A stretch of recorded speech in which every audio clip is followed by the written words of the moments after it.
आपने पाकिस्तान और कट्टर मौलानाओं को गज़वा-ए-हिंद की बातें करते सुना होगा, लेकिन इस बार एक खतरनाक सच सामने आया है जो भारत के करोड़ों लोगों को चैन से सोने नहीं देगा। 2047 तक भारत को एक मुस्लिम देश बनाने की तैयारियां जोरों शोरों से चल रही हैं। 2047 में भारत को आजादी मिले 100 साल पूरे हो रहे हैं, लेकिन उसी साल भारत को इस्लामिक देश बनाने की तैयारियां भी चल रही हैं। डराने वाली बात यह है कि ये षड्यंत्र भारत के अंदर बैठे कट्टरपंथी कर रहे हैं। दरअसल एक मामले की सुनवाई करते हुए बॉम्बे हाई कोर्ट ने प्रतिबंधित संगठन पॉपुलर फ्रंट ऑफ इंडिया यानी पीएफआई के 3 सदस्यों को जमानत देने से इनकार कर दिया। इन तीनों के नाम आरे खान, उमर पटेल और कय्याम अब्दुल शेख हैं।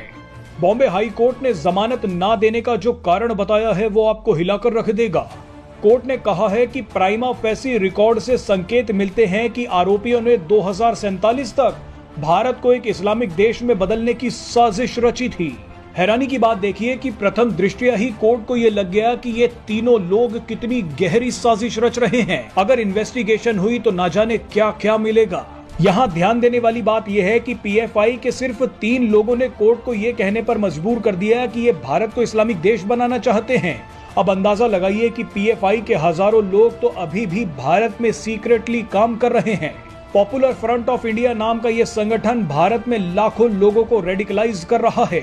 खतरा कितना बड़ा है उसका अंदाजा भी नहीं लगाया जा सकता। अभी तो सिर्फ 3 ने राज खोले हैं, हजारों तो अभी भी मिशन में लगे हुए हैं। जानकारी के लिए बता दें कि केंद्र सरकार ने 2022 में पॉपुलर फ्रंट ऑफ इंडिया को प्रतिबंधित कर दिया था। पॉपुलर फ्रंट ऑफ इंडिया यानी पीएफआई केरल से संचालित होने वाला एक कट्टर इस्लामिक संगठन है, लेकिन मक्कारी देखिए कि यह संगठन खुद को मुस्लिमों और वंचितों की आवाज बताता है। पीएफआई का दावा है कि इस वक्त देश के 23 राज्यों में उसका संगठन सक्रिय है, यानी गज़वा-ए-हिंद की तैयारी भारत के 23 राज्यों से चल रही है। देश में कई जगहों पर हिंसा, दंगों और हत्याओं में पीएफआई का नाम सामने आता रहा है। उत्तर से लेकर दक्षिण भारत में जब भी कोई बड़ा कांड होता है तो शुरू से ही पीएफआई को जिम्मेदार ठहराया जाता है। सीएए कानून के दौरान शाहीन बाग हिंसा हो या कर्नाटक में हिजाब विवाद, जहांगीरपुरी हिंसा से लेकर यूपी के कानपुर की हिंसा हो या फिर कर्नाटक में बीजेपी नेता की हत्या, सब में पीएफआई संगठन का नाम सामने आया है।